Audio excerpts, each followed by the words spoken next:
Let's start ફેડરલિઝમ. કાલે આપણે કાલના લેક્ચરમાં જોયું હતું how the power share in different tier, that is central government as well as state government, how the power is distributed among the different level in India.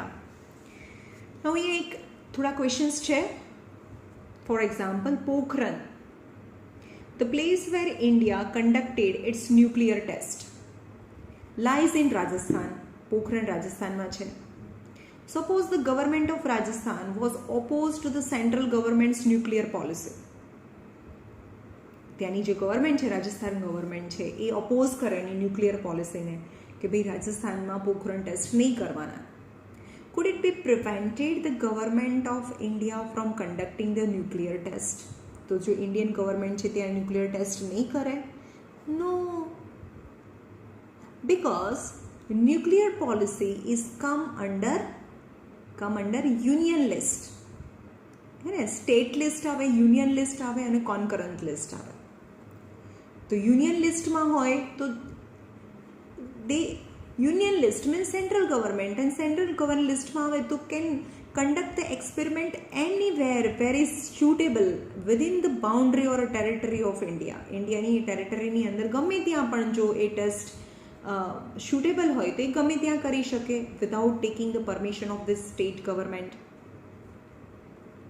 Suppose the government of Sikkim planned to introduce new textbook in its schools, but the union government does not like the style and the content of the new textbook. તો જે Sikkim government છે એ નવી textbook launch કરવાનું વિચારે છે, પણ union government એવું કહે છે કે ભાઈ તમારી આ સ્ટાઇલ અને અંદરનું જે કન્ટેન્ટ છે, અંદરનું સિલેબસ છે, was not like by union government. In that case, does the state government needs to take permission from the union government before this textbook can be launched? તો જે સ્ટેટ ગવર્મેન્ટ છે ત્યાંની Sikkim government છે એને શું union ગવર્મેન્ટની permission લેવી જોઈએ before this textbook launch? No, because state to state education policies are different. For example, in Gujarat education policy is different, that is the Gujarat State Board education policy. The Maharashtra State Board education policies are different, right? So education and type of content in the textbook is come under state list. Okay, so this Sikkim government do not have to take any permission before launching this textbook. Now third, suppose the chief minister of Andhra Pradesh, Chhattisgarh and Orissa, ત્રણ અલગ અલગ સ્ટેટ્સના જે chief ministers છે, have different policies on their state police. એમનું જે સ્ટેટની જે police છે, because police is also come under state list, A union લિસ્ટમાં ના આવે. Okay, suppose the chief minister of this three state have a different policies on their state police should respond to Naxalis. એટલે કે નક્સલીઝને respond કરવા. નક્સલીઝ મતલબ જે બહારથી આવીને આપણા સ્ટેટમાં રાયોટ્સ કરતા હોય એને નક્સલીઝ કહેવાય. તો નક્સલીઝ સાથે ડીલ કરવાની જે પોલિસી છે એ અલગ અલગ સ્ટેટમાં અલગ અલગ છે. Can the prime minister of India intervenes and pass an order that all the chief minister will have to obey? No, because state police is come under state list ma ave. So prime minister cannot pass any rule or a law to obey by the different chief minister of the different state. How is federalism practiced? How is federalism practiced?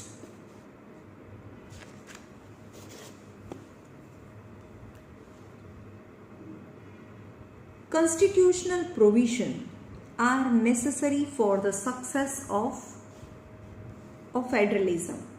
એટલે કે કોન્સ્ટિટ્યુશનની અંદર provision હોવું જોઈએ for the ફેડરલિઝમ. એટલે કે ફેડરલિઝમ મતલબ power sharing. Power sharing કઈ રીતે પાવર શેર કરવું એ બધું કોન્સ્ટિટ્યુશનમાં લખેલું હોવું જોઈએ. But this are not sufficient. If the federalism experiment has succeeded in India, it is not merely because of the clearly laid out constitution provision. लेकिन એનો મતલબ એવો નથી કે federalism experiment has been succeeded in India. ઇન્ડિયામાં federalism ચાલે છે. Federalism એની ડિફરન્ટ ટાયર્સ છે, ડિફરન્ટ લેવલ છે. સેન્ટ્રલ લેવલ, સ્ટેટ લેવલમાં પાવર શેર થઈ ગયેલો છે. ઇટ ઇઝ નોટ ઓનલી ઇન્ડિયામાં સક્સેસ થયું છે not because of clearly laid out constitution provision. એટલે કે કોન્સ્ટિટ્યુશનની અંદર આપણી જે રૂલ બુક છે એની અંદર એ બધું પ્રોવિઝન કરેલું છે, એ રૂલ્સ લખેલા છે, એ પ્રમાણે ગાઈડથી ઇન્ડિયા ચાલે છે એટલે એ સક્સેસફુલ છે એવું નથી. But the real success of federalism in India can be attributed એટલે devoted to the nature of democratic politics in our country, because the nature of politics in our country, this ensure that the spirit of federalism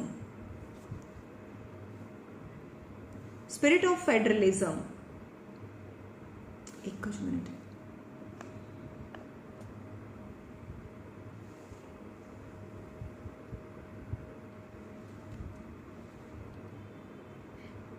spirit of federalism this ensure that the spirit of federalism, respect for diversity, desire for living together become shared ideal in our country.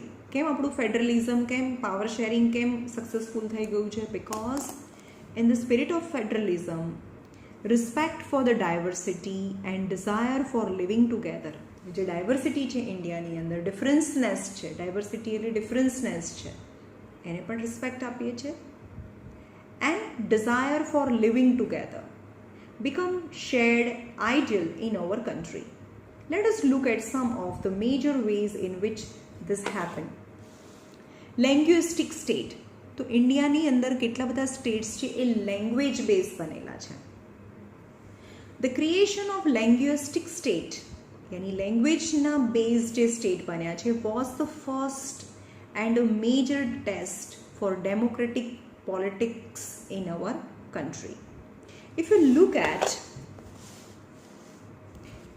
the political map of India when it began its journey as a democracy in 1947 માં જ્યારે ડેમોક્રેસીની journey ચાલુ કરી, and that of 2030 એટલે 1947થી લઈને 2013 સુધીની વાત કરીએ, you will be surprised by the extent of the changes.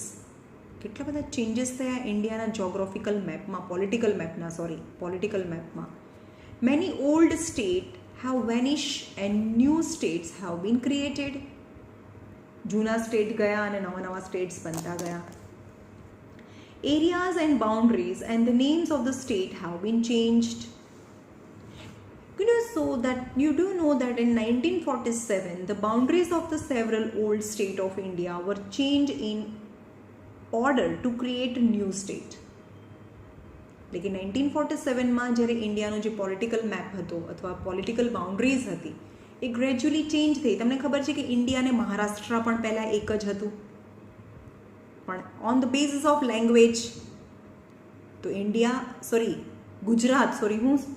Gujarat અને મહારાષ્ટ્ર પહેલાં એક હતું, અને on the basis of language this Gujarat અને મહારાષ્ટ્ર સેપરેટ થઈ ગયું એટલે એની પોલિટિકલ બાઉન્ડ્રી ચેન્જ થઈ ગઈ.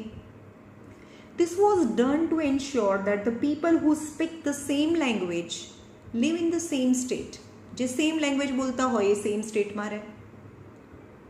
Some states were created on the basis of the language, not to recognize difference on the basis of culture, ethnicity or geography. यानी ethnicity यानी thinking. એવું ખાલી લેંગ્વેજ બેઝ ના હિસાબથી આપણે સ્ટેટ ડિફરન્શિએટ કર્યા છે, not on the base of culture. એનું કલ્ચર અલગ છે એટલે, એનું થિંકિંગ અલગ છે એટલે, or geography. No, this includes the state like Nagaland, Uttarakhand, Jharkhand.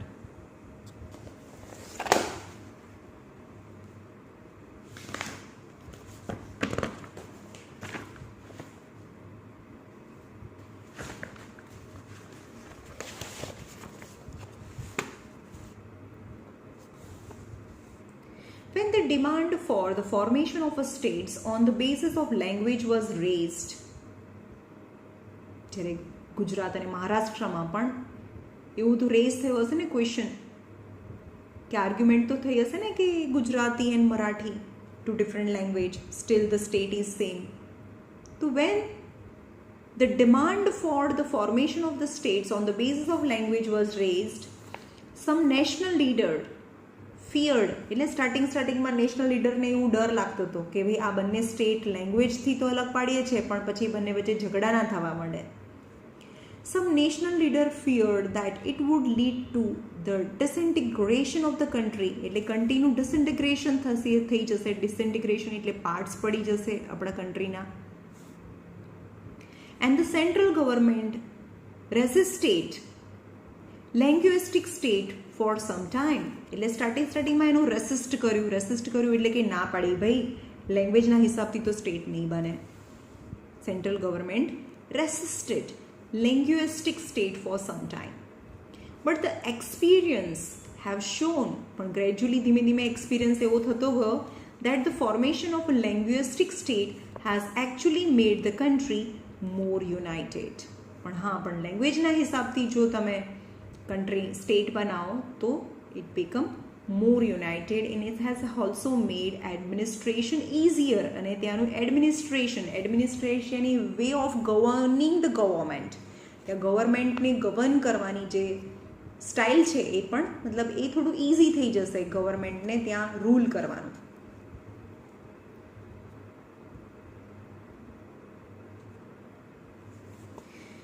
Language policy.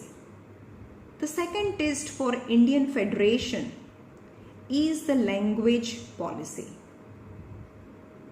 Our constitution does not give the status of national language to any one language.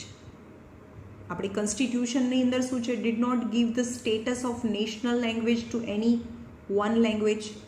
એટલે કે કોઈ પણ એક લેંગ્વેજને આપણે નેશનલ લેંગ્વેજ નથી કહેતા.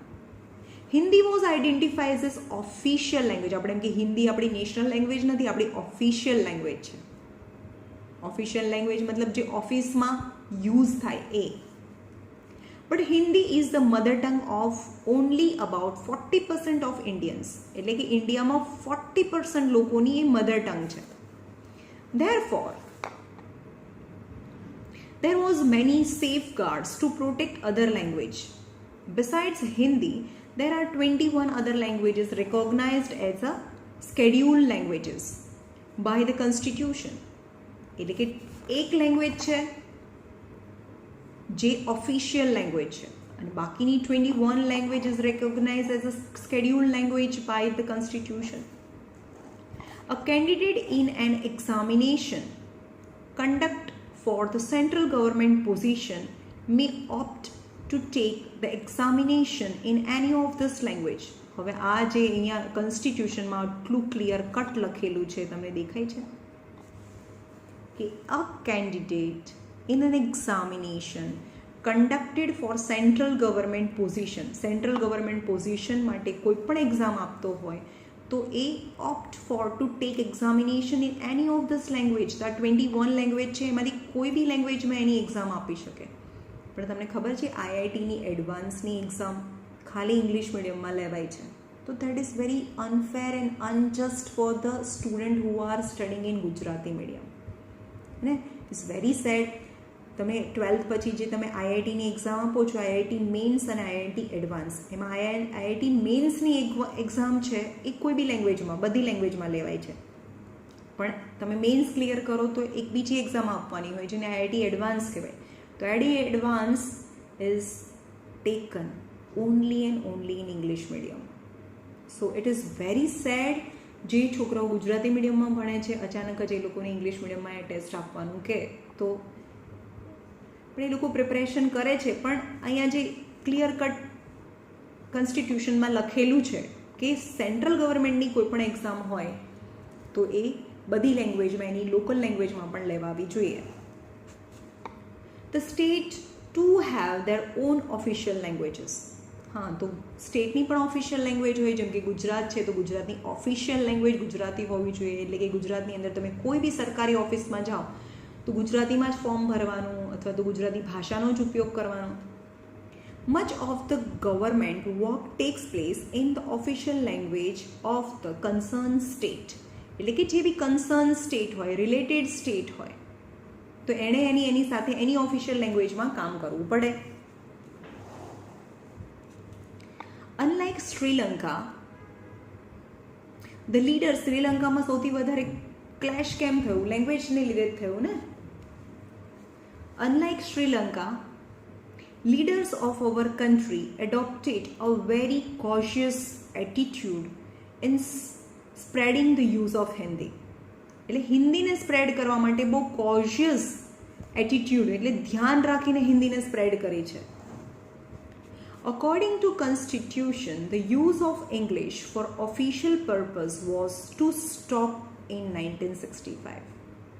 એટલે 1965 થી ઓફિશિયલ પર્પઝ માટે ઇંગ્લિશ નહીં યુઝ કરવાનું, અકોર્ડિંગ ટુ કોન્સ્ટિટ્યુશન. તમને એવું લાગે છે કે આજે as per constitution we follow each and every form? તમે કોઈ પણ બેંકમાં જાઓ તો ફોર્મ તો હિન્દીમાં ક્યાં હોય છે? ઇંગ્લિશમાં જ હોય ને. તો કોન્સ્ટિટ્યુશનમાં લખેલું છે કે 1965 પછી ઓફિશિયલ પર્પઝ માટે ઇંગ્લિશ યુઝ નહીં કરવાની. However, many non-Hindi speaking states demand that the use of English continue. તમને ખબર છે સાઉથમાં તો સાઉથના પિક્ચર, સાઉથમાં કોઈને હિન્દી આવડતું જ નથી.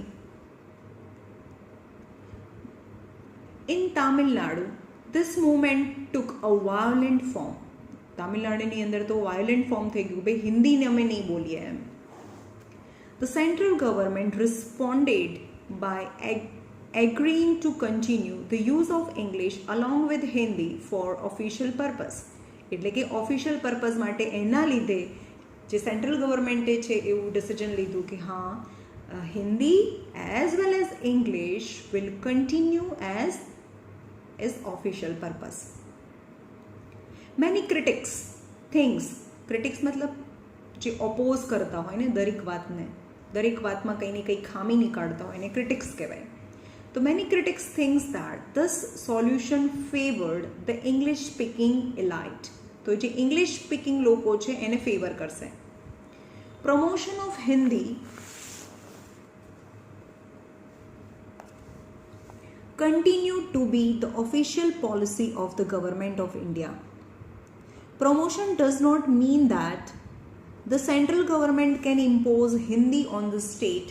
હા, એટલે એવું કહે છે કે હા, હિન્દી પણ ઓફિશિયલ લેંગ્વેજ છે, ઇંગ્લિશ પણ ઓફિશિયલ લેંગ્વેજ છે, પણ સેન્ટ્રલ ગવર્મેન્ટ હિન્દીને પ્રમોટ કરે છે.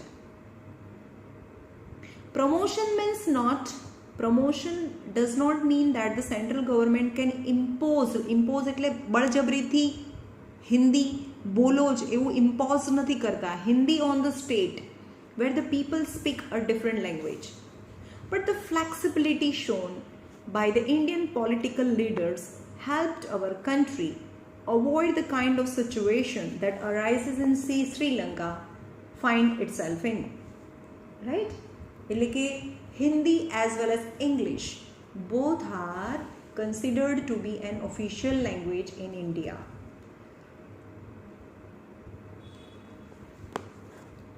Now, central state relation.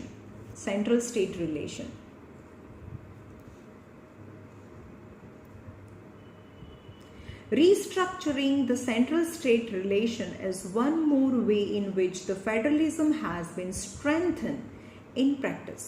એટલે કે સેન્ટ્રલ અને સ્ટેટના જે રિલેશન છે એ ફેડરલિઝમને સ્ટ્રેન્થન કરે, જે પાવર શેરિંગ કર્યું છે એને સ્ટ્રેન્થન કરે.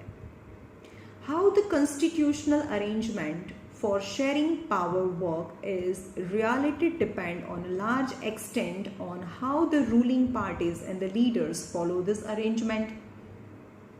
How the constitutional arrangement એટલે કોન્સ્ટિટ્યુશનમાં તો અરેન્જમેન્ટ છે જ પાવર શેરિંગનું, સેન્ટ્રલ ગવર્મેન્ટના પાવર, સ્ટેટ ગવર્મેન્ટના પાવર અને બંને વચ્ચેના રિલેશન, જે કોન્સ્ટિટ્યુશનના હિસાબથી જે અરેન્જમેન્ટ કર્યું છે જે પાવર શેરિંગનું, રિયલી ડિપેન્ડ ઓન, હા કોન્સ્ટિટ્યુશનમાં તો લખી લીધું, પણ એકચ્યુઅલી એ શું ડિપેન્ડ, કોના પર ડિપેન્ડ કરે છે? Large extend on how the ruling parties and the leader follow this arrangement. લખેલું તો છે પણ એનું ફોલો કરે છે. જો ફોલો કરે તો સેન્ટ્રલ અને સ્ટેટના રિલેશન છે એ બેટર થાય.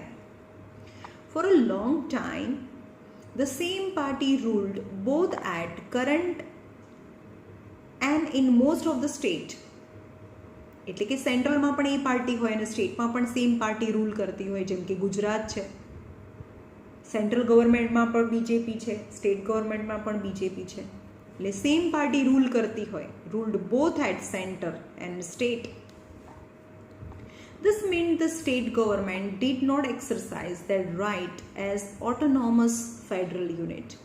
તો પછી ગુજરાતની અંદર નરેન્દ્ર મોદી કે એવી જ રીતે રૂપાણીને કરવું પડે, રાઈટ? કારણ કે સેમ ગવર્મેન્ટ છે એટલે એનો ઓર્ડર આવે એટલે the state government did not exercise their rights as autonomous यानी automatically federal unit. Federal यानी separate unit છે ને સેન્ટ્રલ થી. As when the ruling party at the state level was different. હા, પણ સેન્ટ્રલમાં જેમ કે દિલ્હી છે, સેન્ટ્રલમાં બીજેપી છે, પણ દિલ્હીમાં તો આપ સરકાર છે, કોઈની જગ્યાએ કોંગ્રેસ હોય સ્ટેટમાં. The state level was different. The parties that ruled at the central tried to understand the power of its state. ત્યારે સેન્ટ્રલ ગવર્મેન્ટ ટ્રાય કરે કે હા ભાઈ સ્ટેટના પાવર હોય એને બી પાવર હોય. In those days, the central government would often misuse the constitution to dismiss the state governments that were controlled by rival parties. એને પહેલાંના જમાનામાં શું થતું, in those days, the central government would often misuse the constitutionનો use કરીને dismiss the state governmentને dismiss કરી શકે, that were controlled by the rival parties. rival parties એટલે જેમ કે કોંગ્રેસ હોય, કોંગ્રેસ એની રાઇવલ પાર્ટી છે બીજેપીની, પણ બીજી એક પાર્ટી છે જેમ કે આપ છે, તો આપ અને કોંગ્રેસ બંને જો મિલીભગતથી કોઈ ગવર્મેન્ટ બનાવે તો એ બીજેપી માટે પ્રોબ્લેમ બની શકે. એટલે સપોઝ આપ ગવર્મેન્ટ છે એ રૂલિંગ પાર્ટીમાં હોય તો સેન્ટ્રલ ગવર્મેન્ટ છે એ એને શું કરે, કંટ્રોલ્ડ કરી દે, મતલબ એને ડિસમિસ બી કરી શકે, એને રહેવા ના દે લાંબો ટાઈમ સુધી. This undermined the spirit of federalism. But all this changed significantly after 1990. હા, પણ 1990 પછી એ પણ ચેન્જ થઈ ગયું.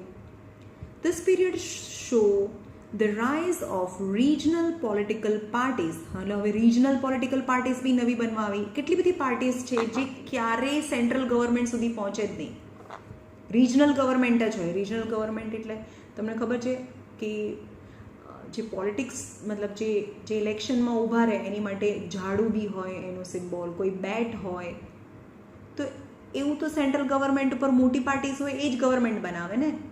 પણ સ્ટેટમાં નાની નાની બહુ બધી પાર્ટીઝ હોય જેને રિજનલ પોલિટિકલ પાર્ટીઝ કહેવાય. In many states of the country this was also the beginning of the era of coalition government. એટલે કે જો સ્ટેટની અંદર કોઈ એક મોટી પાર્ટી છે જે મેજોરિટીમાં ના આવે તો નાની નાની જે રિજનલ પાર્ટીઝ છે એ ભેગી થઈને કોલિએશન ગવર્મેન્ટ બનાવીને પણ સ્ટેટ ગવર્મેન્ટની સરકાર બનાવી શકે. At the coalition government at the સેન્ટરમાં બી કોલિએશન ગવર્મેન્ટ બની શકે, ટેકાવાળી સરકાર કે ને. સિન્સ નો સિંગલ પાર્ટી, કોલિએશન ગવર્મેન્ટ કોને કહેવાય? કોઈ એક સિંગલ પાર્ટી છે એ મેજોરિટીમાં ના આવે. Since no single party got the clear majority in Lok Sabha, the major national parties had to enter into alliances, yani coalition, with many parties, including several regional parties. એટલે કે કોઈ એક party છે એ મેજોરિટીમાં ના આવે લોકસભામાં તો શું કરે? દે એન્ટર ઇન્ટુ એલાયન્સ. એલાયન્સ એટલે અરેન્જમેન્ટ કરે, એલાયન્સ મતલબ કોલિએશન કરે with many parties including several regional parties to form a government at center. This led to a new culture of the power sharing and respect of the autonomy of the state government. એટલે કે એના પછી જે state government છે એને પણ respect કરવા લાગ્યા. This trend was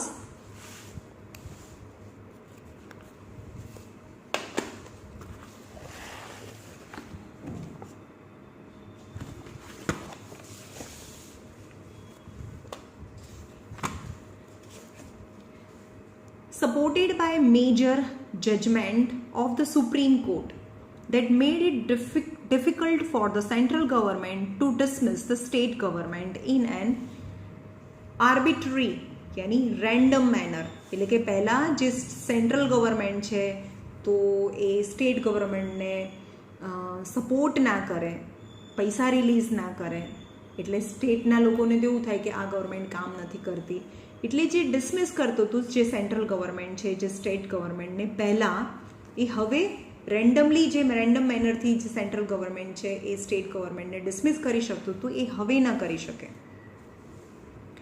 Thus, the federal power sharing is more effective today than it was in the early years after the constitution came into force. એટલે કે just after independence જે federal power sharing હતું એના કરતાં અત્યારે વધારે effective છે.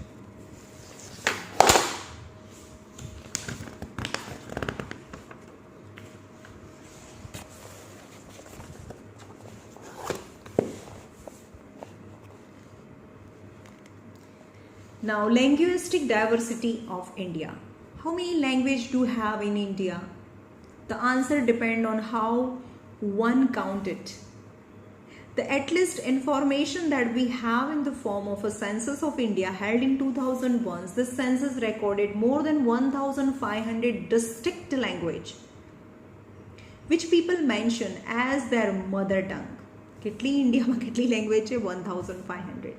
This language were grouped together under the major languages.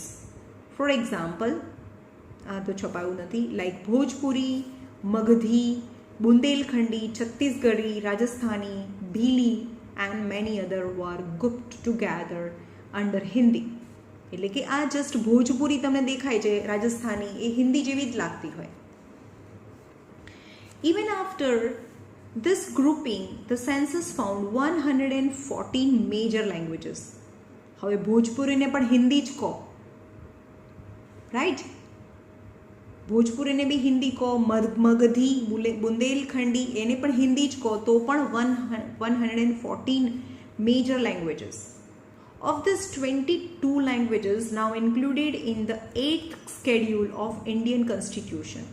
એટલે કે 22 language છે were now included in a 8th schedule of એમાંથી 22 languages માંથી 8 languages છે એ તો scheduled languages છે. Therefore, they are called as a scheduled language. Other are called as a non-scheduled languages. In term of languages, India is perhaps the most diverse country in the world. કોઈ પણ વર્લ્ડમાં આટલી language નહીં બોલાતી હોય. A look at an enclosed table make it clear that no one language is the mother tongue of the majority of population. The largest language, Hindi, is the mother tongue of only 41% of Indians. અહીંયા આપેલું છે. Language કોઈ 1% નથી કે જે majority નથી, 50%ની ઉપર કોઈ લેંગ્વેજ નથી, હિન્દી છે ખાલી, એ 41% છે. ગુજરાતી 4% પીપલ બોલે છે ઇન્ડિયામાં, Asami 1%. Okay, different languages. Punjabi 2%, Sanskrit none, કોઈ બોલતું નથી. Telugu 7%, Urdu 5%. Right?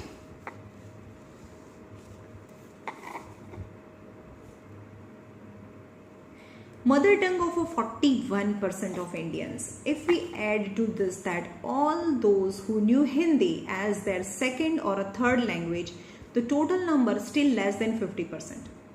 ચલો આપણી ફર્સ્ટ લેંગ્વેજ નથી, આપણી ફર્સ્ટ લેંગ્વેજ ગુજરાતી છે. સેકન્ડ લેંગ્વેજમાં આપણે હિન્દી, ખાલી આપણને હિન્દી આપણે સમજી શકીએ છીએ, તો પણ એવા 41% પીપલ છે ઇન્ડિયામાં જે હિન્દીને સમજી શકે છે. સાઉથમાં મતલબ 50%, यानी अर्धाथी पण वधारे लोकोने हिंदी भी समझमा नथी आवती. As for English only, just 0.02% Indian recorded it was their mother tongue. એટલે ઇન્ડિયામાં 1% થી પણ ઓછા લોકોની English as a mother tongue છે. Another 11% knew it was a second or a third language. એટલે 11%ની લોકોની એ second or a third language છે. એટલે કે ઇન્ડિયામાં બહુ બધા લોકોને ઇંગ્લિશ આવડતું નથી. Read this table carefully, but you need not be memorize it. એને યાદ નથી રાખવાનું, just read for the information.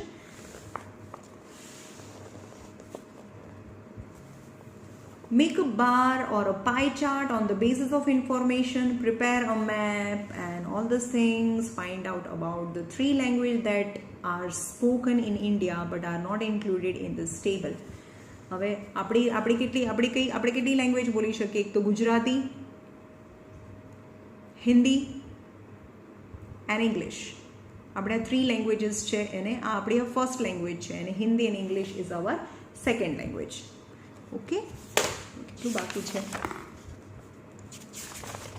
ચલો, the last lecture and complete the chapter.